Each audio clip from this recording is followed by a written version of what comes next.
Bismillahirrahmanirrahim. Assalamualaikum warahmatullahi wabarakatuh. Alhamdulillahirabbil alamin. Wassalatu wassalamu ala asyrofil anbiya wal mursalin sayyidina Muhammadin wa ala alihi washabbihi ajmain amma ba'd.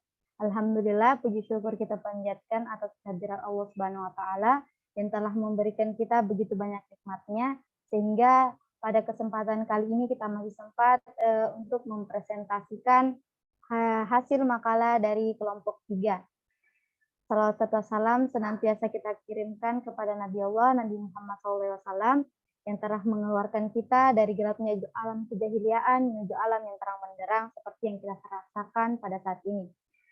Sebelumnya saya akan perkenalkan dari kelompok 3 itu beranggotakan 5 orang. Yang pertama Mustarul Ahadis, kedua Nur Taika Firda Mustaga, yang ketiga Nur Fadila, yang keempat Umrah, dan yang kelima itu Farajila Naswa. Kami akan mempresentasikan tentang sistem kesehatan. Yang pertama itu adalah definisi sistem kesehatan itu sendiri.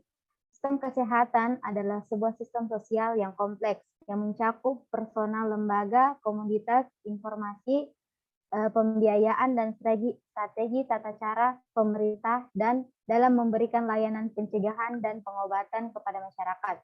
Sedangkan definisi sistem kesehatan menurut WHO yaitu seluruh kegiatan yang dilakukan dengan tujuan meningkatkan dan memelihara kesehatan. Dengan demikian, yang tercakup dalam sistem kesehatan adalah pelayanan kesehatan formal dan pelayanan kesehatan non formal seperti pengobatan tradisional, pengobatan alternatif, dan pengobatan tanpa resep. Next.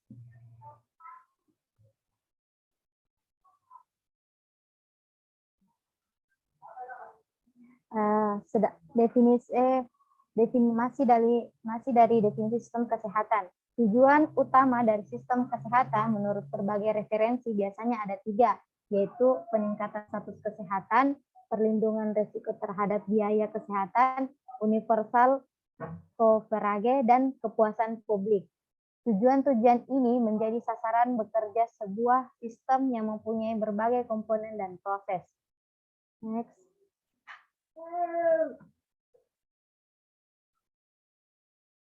Baiklah, yang kedua, cakupan sistem kesehatan. Cakupan sistem kesehatan menurut WHO yaitu cakupan kesehatan universal atau Universal Health Coverage atau UHC, merupakan suatu sistem pembiayaan kesehatan yang menjamin setiap penduduk memiliki akses secara adil dan merata terhadap pelayanan kesehatan yang dibutuhkan, berkualitas, dan terjangkau secara finansial, baik pelayanan promotif, kuratif, preventif, maupun rehabilitas.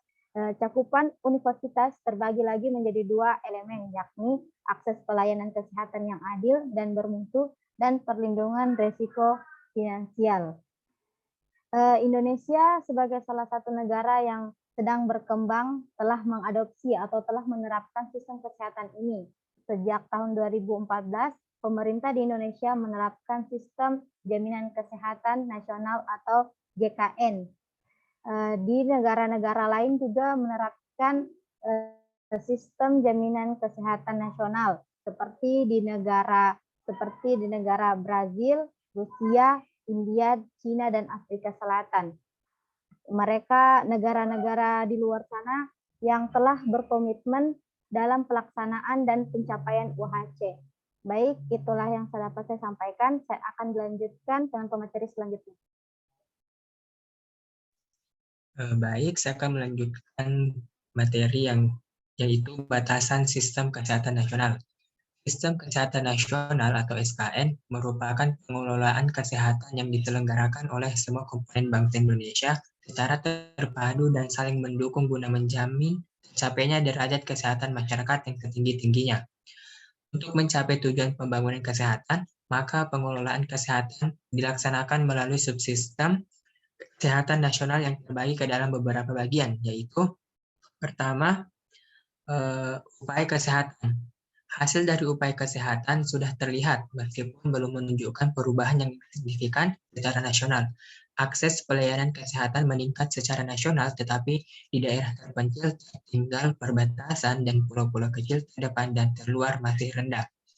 Kedua, Pembiayaan kesehatan. Tujuan dari penyelenggaraan pembiayaan kesehatan adalah tersedianya dana kesehatan dalam jumlah yang mencukupi, teralokasi secara adil, merata, dan termanfaatkan secara berhasil guna dan berdaya guna.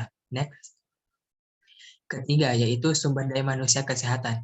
Upaya pemenuhan kebutuhan sumber daya manusia kesehatan belum memadai, baik jumlah, jenis, maupun kualitas tenaga kesehatan yang dibutuhkan. Selain itu, distribusi tenaga kesehatan masih belum merata. Yang keempat adalah sediaan farmasi, alat kesehatan, dan makanan. Tujuan penyelenggaraan sistem sediaan farmasi, alat kesehatan, dan makanan adalah tersedianya sediaan farmasi, alat kesehatan, dan makanan yang terjamin aman, dan khusus untuk obat dijamin ketersediaan dan keterjangkauannya guna meningkatkan derajat kesehatan masyarakat. Yang kelima adalah manajemen dan informasi kesehatan. Tujuan subsistem manajemen dan informasi kesehatan adalah terwujudnya kebijakan kesehatan yang sesuai dengan kebutuhan, berbasis bukti dan operasional, terselenggaranya fungsi-fungsi administrasi kesehatan yang berhasil guna. Yang keenam adalah pemberdayaan masyarakat. Keberhasilan pembangunan kesehatan di Indonesia tidak terlepas dari partisipasi aktif masyarakat. Next. Selanjutnya adalah kegunaan dan landasan sistem kesehatan nasional. Kegunaan sistem kesehatan nasional yaitu agar dapat dipergunakan sebagai pedoman tentang bentuk dan cara penyelenggaraan pembangunan kesehatan, baik oleh masyarakat, swasta, maupun oleh pemerintah pusat dan pemerintah daerah, serta pihak terkaitnya. Sistem kesehatan nasional disusun dengan memperhatikan pendekatan revitalisasi pelayanan kesehatan dasar, yaitu primary healthcare, yang meliputi yang pertama adalah cakupan pelayanan kesehatan yang adil dan merata, kedua pemberian pelayanan kesehatan yang berpihak kepada rakyat, yang ketiga adalah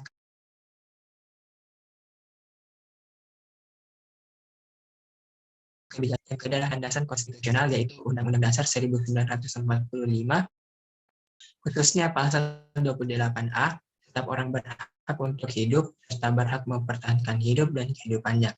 Dan yang terakhir adalah landasan operasional, yaitu Undang-Undang Nomor 36 Tahun 2009 tentang kesehatan. Baik,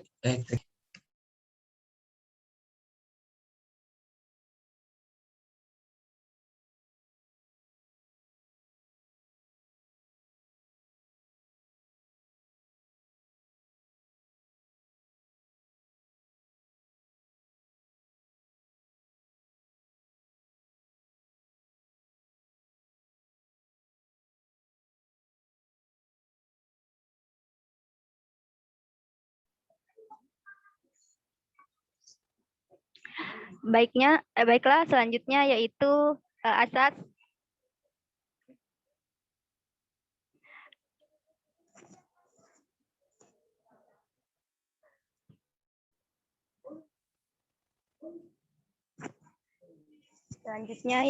asas sistem kesehatan nasional atau SKN. Pembangunan kesehatan diselenggarakan dengan mendasar pada yang pertama itu perikemanusiaan. Pembangunan kesehatan harus berlandaskan kepada prinsip perikemanusiaan yang dijiwai, digerakkan dan dikendalikan oleh keimanan dan ketakwaan kepada Tuhan Yang Maha Esa. Kemudian yang kedua itu pemberdayaan dan kemandirian. Setiap orang dan masyarakat bersama dengan pemerintah berperan, berkewajiban, dan bertanggung jawab untuk memelihara dan meningkatkan derajat kesehatan. Pembangunan kesehatan dilaksanakan dengan berlandaskan pada kepercayaan atas kemampuan dan kekuatan sendiri serta kepribadian bangsa dan semangat solidaritas sosial. Kemudian yang ketiga itu pengutamaan dan manfaat. Upaya kesehatan yang bermutu diselenggarakan dengan memanfaatkan perkembangan ilmu pengetahuan dan teknologi serta harus lebih mengutamakan pendekatan peningkatan kesehatan dan pencegahan penyakit. Next.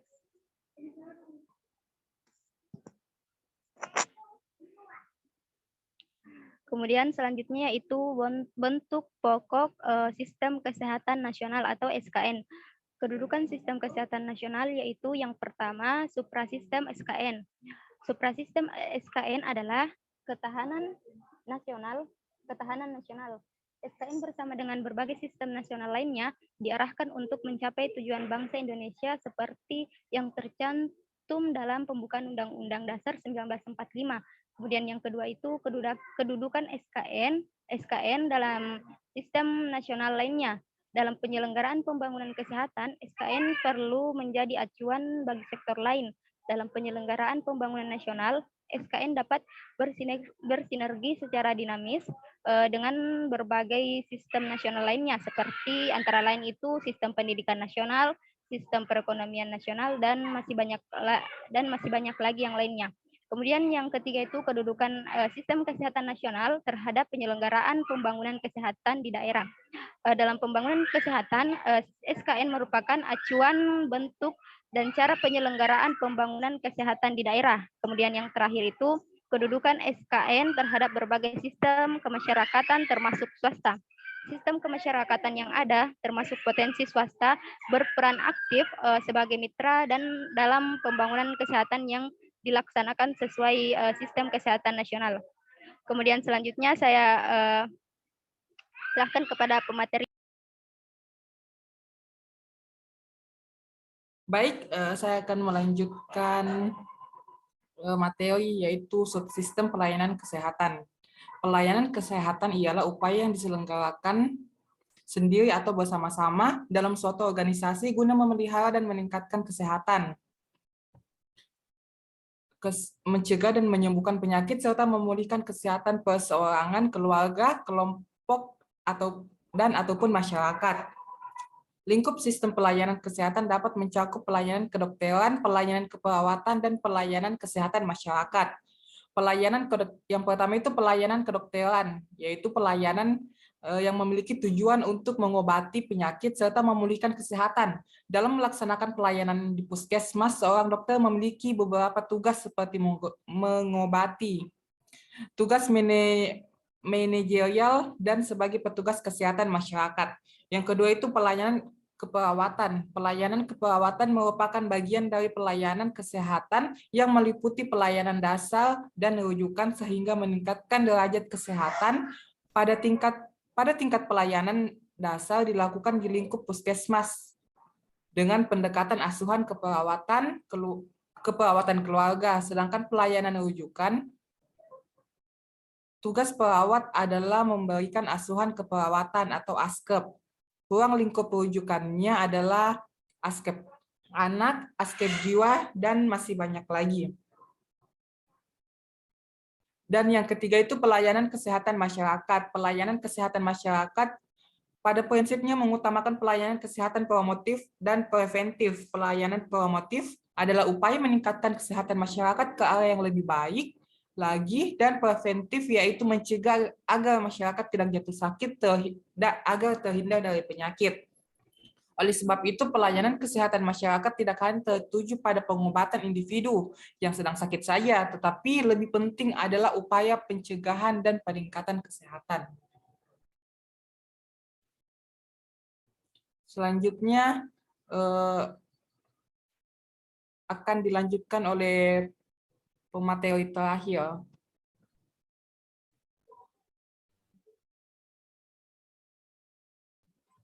Baik, selanjutnya adalah perbandingan sistem kesehatan di Indonesia dan di negara lain. Sistem kesehatan di Indonesia untuk sekarang sudah menuju ke arah yang lebih baik, meskipun masih terdapat banyak macam kendala. Hal ini dapat dilihat dari terdapatnya peningkatan status kesehatan masyarakat. Akan tetapi, meskipun terjadi peningkatan status kesehatan masyarakat, namun masih diperlukan upaya percepatan pencapaian indikator kesehatan dalam rangka mengejar ketertinggalan dari negara lain. Sehingga SKN masih perlu terus dilakukan evaluasi dan perbaikan. Akses pelayanan kesehatan yang adil menggunakan prinsip keadilan vertikal. Prinsip keadilan vertikal menegaskan kontribusi warga dalam pembiayaan kesehatan ditentukan berdasarkan kemampuan membayar atau ability to pay, bukan berdasarkan kondisi kesehatan atau kesakitan seseorang. Dengan kata lain, biaya tidak boleh menjadi hambatan untuk mendapatkan pelayanan kesehatan yang dibutuhkan. Next.